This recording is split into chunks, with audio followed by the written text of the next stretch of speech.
perkenalkan, nama aku Audia Zafira. Di sini aku akan jelasin tentang alat reproduksi laki-laki dan perempuan. Tapi bagian pertama ini aku akan jelasin tentang alat reproduksi laki-laki. Nah, alat reproduksi laki-laki itu dapat bagian luar dan dalam. Di sini aku akan jelasin tentang luarnya dulu ya. Nah, di sini aku sudah ada referensi gambar, tapi aku akan pergambaran aku sendiri ini ya. Ini ada organ reproduksi laki-laki pada pria atau laki-laki. Nah, pada bagian luar alat reproduksi laki-laki itu terdapat 3 biasanya, yaitu ada penis, skrotum, dan testis. Nah, penis ini yaitu ini sebagai alat reproduksi bagian depan sekali yang berfungsi sebagai keluarnya urin atau sperma. Nah, yang kedua itu adalah skrotum. Skrotum adalah lipat-lipatan kecil berfungsi sebagai mengaturnya suhu pada sperma. Nah, ketiga yaitu adalah testis atau 2 buah zakar ini yang berpasangan ya. Ini berfungsinya untuk menghasilkan atau pematangan. Nah, jadi 3 tersebut adalah bagian luar dari alat reproduksi laki-laki.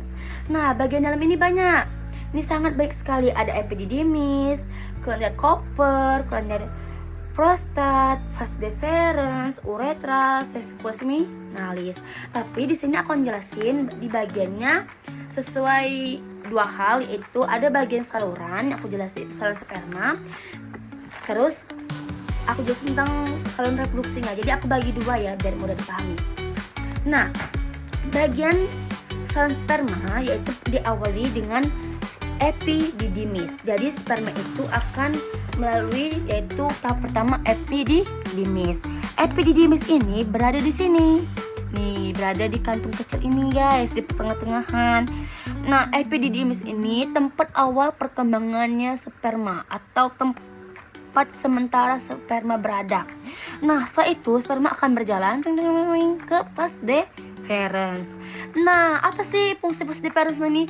Vas deferens ini sebagai saluran penghubungnya epididymis ke uretra. Jadi ini sebagai jalan sperma mau jalan dia. Nah, terus itu sperma akan berjalan ke uretra. Yang mana ini uretra? Itu ini adalah uretra. Nah, uretra ini yaitu bagian reproduksi laki-laki yang urat akhir ya, sebagai tempatnya keluar sperma atau urin. Nah, itu adalah pernyataan dari sebagai saluran reproduksi laki-laki yang keluarnya pada saluran sperma. Ada epididymis, vas deferens, dan uretra. Ingatin ya.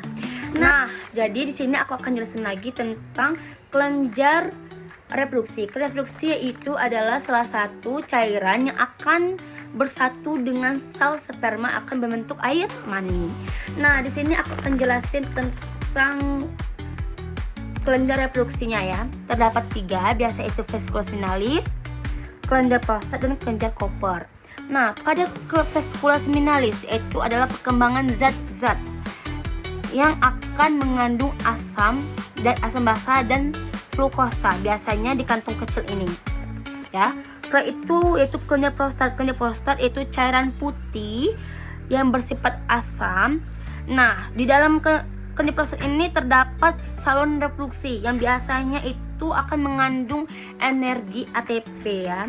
Nah, setelah itu ada kelenjar Cooper. Kelenjar Cooper biasanya menghasilkan lendir-lendir dari sifat asam basa yang berfungsi melindungi sperma dengan cairan, yaitu cairan yang dinetralkan dari urin ke uretra.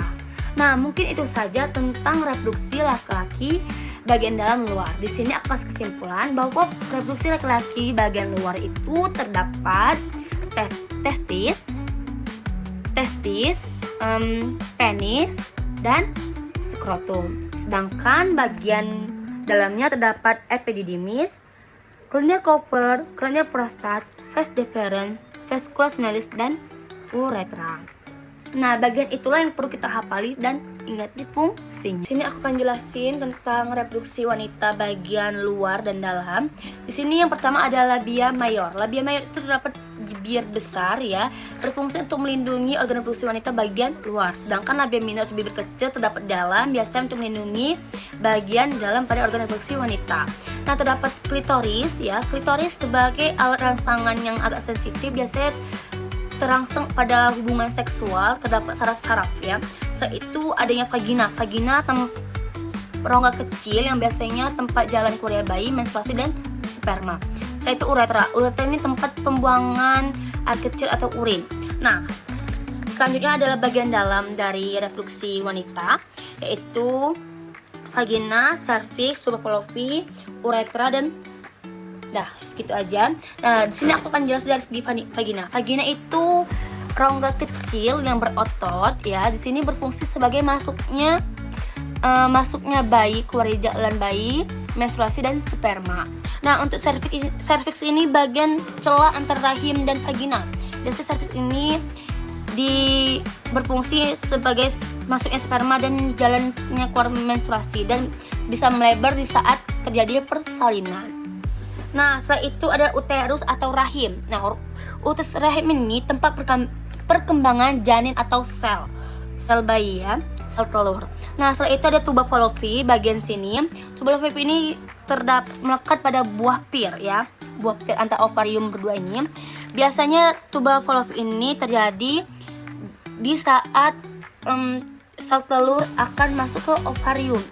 Biasanya tuba fallopi juga berfungsi sebagai jalan sel telur ke ovarium ya, seperti itu. Setelah itu ada ovarium. Ovarium ada dua pasang di sisi rahim. Biasanya menghasilkan hormon untuk terjadinya pembuahan. Nah, mungkin itu saja penjelasan tentang organ reproduksi pada wanita. Nah, baiklah, di sini aku jelasin tentang terjadi menstruasi. Menstruasi itu diawal dari ovarium, sel telur yang akan ke tuba fallopi. Nah, tuba fallopi ini tempat alurnya sel telur akan menuju rahim, tetapi ada dua kemungkinan. Jika sel telur itu dibuahi oleh sperma, akan terjadi zigot atau pembuahan. Jika tidak, sel telur akan berjalan menuju uterus atau rahim dan akan menempel di sekitar dinding rahim ini, dan rahim akan memberikan kontraksi seperti peluruhan. Jika rahim ini terjadi keluruhan, terjadinya adalah pembuluh darah yang banyak. Itulah terjadinya menstruasi. Nah, peristiwa tersebut biasanya menstruasi akan keluar melalui vagina dengan mengeluarkan cairan sekitar 20 cc atau 60 cc dengan waktu 2-7 hari. Yang kedua, aku akan jelasin tentang terjadi pembuahan atau zigot. Nah, terjadinya pembuahan atau zigot itu dari tuba fallopi yang telah mengalami ovulasi ya. Terus itu terjadinya masuknya ejakulasi pada laki, yaitu sperma. Sperma akan berjalan menuju tuba fallopi ya. Dia akan mencari sel telur. Nah, jika sel telur dan sel sperma bertemu, dia akan terjadinya pembuahan. Nah, terjadi pembuahan ini biasanya dinding rahim endometrium akan terjadinya perkembangan di embrio. Nah, embrio ini bisa terjalan selama 3 trimester. Nah, yang bisa kita cek melalui USG tentang perkembangan janin. Nah, baiklah, di sini saya akan jelaskan tentang perjalanan sel sperma. Yang pertama itu dari testis. Dari testis, sel sperma akan berada di testis dengan hormon testosteron. Di sini dia akan menempel di epididymis, akan mempersiapkan pembuahan atau menuju pembuahan pada rahim wanita yang akan berjalan melalui vas deferens, saluran dari testis ke uretra. Nah, setelah itu terjadi perjalanan sperma ke vesicula seminalis. Vesicula seminalis ini yaitu cairan yang akan menuju ke rahim, akan membantu. Nah, setelah itu kelenjar prostat. Nah, kelenjar prostat ini terjadinya menutrisi atau melindungi sel sperma yang akan mengalami ejakulasi.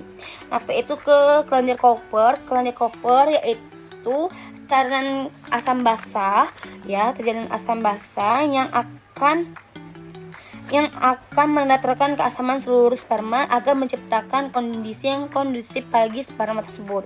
Setelah itu ke uretra. Uretra ini adalah perjalanan terakhir dari sperma, yaitu jalan keluarnya menuju ejakulasi pada pria. Jadi pertama tadi berjalan dari testis melalui vas deferens, yaitu penyaluran dari testis ke uretra, berjalan dari sini, terus itu melalui vesikulus minalis ya, tempat percepatan ejakulasi atau perlindungan, dan pundak prostat juga. Nah, terus melalui kuntikopor melalui uretra dan keluar melalui ujung penis. Nah, mungkin itu saja terdapat cara alur dari sel sperma tersebut. Di sini saya mohon maaf jika ada kesalahan. Saya akhiri. Terima kasih.